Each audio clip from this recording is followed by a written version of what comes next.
Welcome to our last video where we wrap up on the unit circle. We know what it looks like. It looks like a circle. Has radius 1. And now I want us to start moving on the unit circle.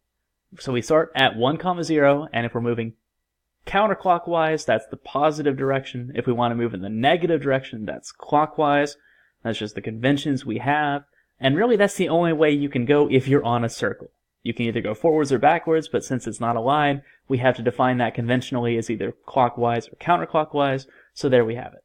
And we left off with the question, if I move 11 pi over 4, what quadrant am I in? And the answer is actually the second quadrant. That is because if you went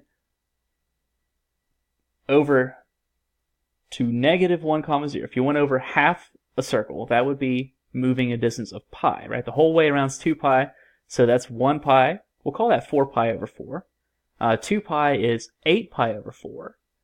And then 3 pi is 12 pi over 4. But that's too far, right? I need to go 11 pi over 4. So this is, oh dear, goodness, I don't even know what that is. This right here, about here-ish, is my point. All right. And that's obviously in the second quadrant.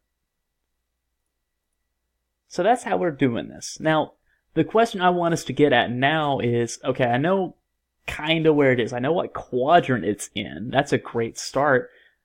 But what's its coordinates? What is the x, y value of that terminal point? Right? What is the x and y coordinates of that guy right there? I don't know. I mean, I know, but we don't know. We're getting there. So if I want to answer that, let's first answer a simpler question. What if I move just pi over 4? So let's see here, kind of hide this for a second. Let's say I move just pi over 4. That puts me at, spoilers, 0.707, 0.707.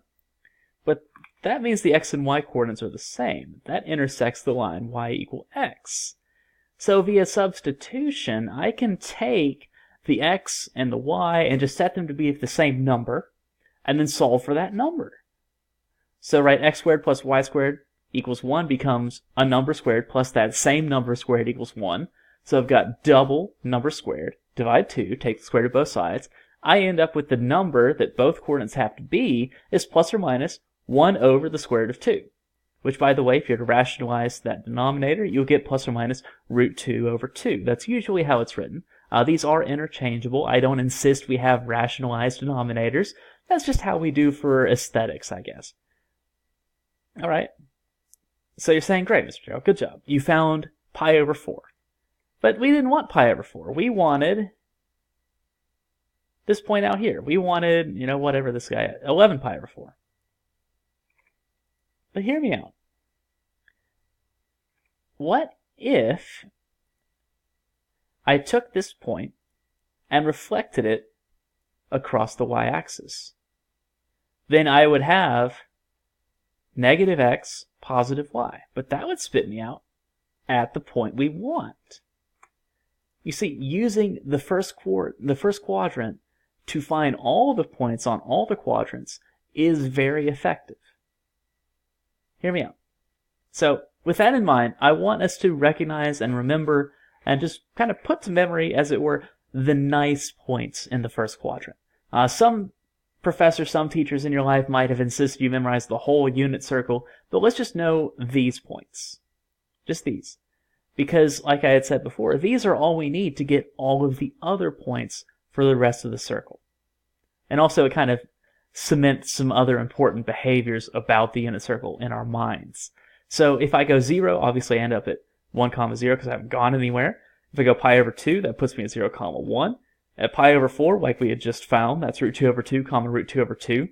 And funnily enough, that other nice point we had found in a previous video is actually corresponding to pi over 3 and pi over 6.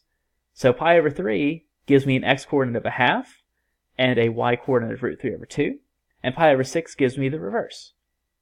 And there is a proof for that. It's in your book. I can do it as well if you want. It does take a bit of time, so I don't want to put it in this video, but I can do it. do come see me if you want it. Otherwise, it's out there. And for the rest of us, let's just hold on to this for now. That's really all I want us to do right now is hold on to this. You see, I claim to you that all of these guys can be used to find all of the other nice points in all of the other quadrants. And the way you do that is via something called a reference number. So you find this reference number, and that actually is the same number that you're going to use for these distances. So let's see here. Maybe I'll start with an example, and then I'll I'll spell out the formalities here for you. Let's say I want to move 5 pi over 6.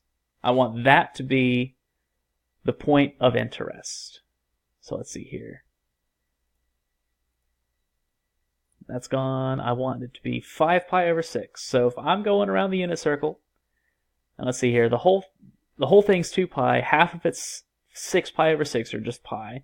So 5/6 of that is just about to here. 5/6. This is difficult. Okay. So I want our reference number to be the shortest distance from our terminal point back to the x-axis. Doesn't necessarily have to be back to our starting point, just back to the x-axis. So the shortest distance is this right here. So our reference number is pi over 6. Well, wait a minute. We had something like that. Pi over 6. Right? At pi over 6, that corresponds to root 3 over 2 comma a half. Root 3 over 2 comma a half. Well, now, if that was pi over 6,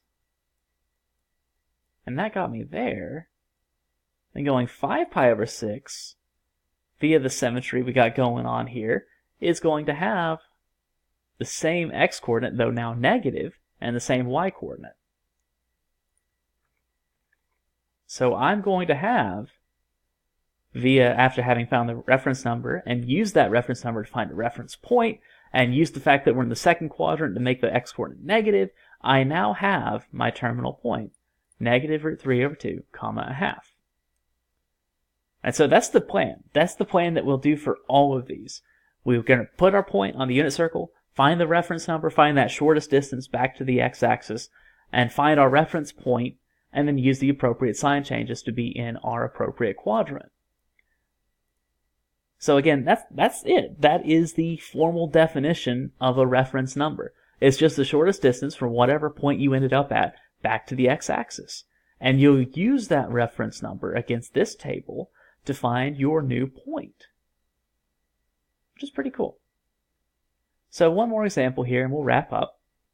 What if I moved, say, negative 20 pi over 3? Rolls right off the tongue, right? Negative 20 pi over 3.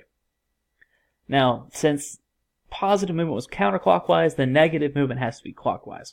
So I'm moving 20 pi over 3, starting, let's see, at 1, 0. So let's see here, that's 3 pi over 3, 6, 9, 12, 15, 18. Oh, goodness. All right, so there we go. All right, that's 20 pi over 3 in the negative direction. I guess I actually need to draw that there on the unit circle because we're moving on the unit circle. Well, it was a mess, but the shortest distance back is our reference number, which is just 1/3 pi. Right, 20 pi over 3, that was what? Oh goodness, 3 full revolutions and change. So those 3 full revolutions happen, and then I went 2 pi over 3 more. That means I just have to go pi over 3 still more to hit the x-axis. So that's my reference number. And that's going to correspond to the reference point when t was pi over 3. Well, that point was Where'd I put it? There it is. 1/2 comma root 3 over 2. So that's my reference point, but now that I'm in the third quadrant, everything's negative. So it's going to be negative, negative. So negative 1/2, negative root 3 over 2. That will be our terminal point if we move negative 20 pi over 3. And lo and behold, it is. Good times. Alright, well that is it for this video. That is it for this set of videos, getting comfortable and familiar with the unit circle. And yes, you are going to have some level of familiarity and comfort with fractions. I'm sorry. That's the way it is, though. So I hope to see you in class as we start to work over some examples of this and have you start to cut your teeth on them. I'll be there to help you out with them. And that's all we got. So the question that I usually ask at the end of a set of videos is not really a question answer as much as it is a opportunity for feedback. I need you to tell me of the videos you've watched prior to the next class, right, of this set of videos. What did you find most confusing? What should I go over more?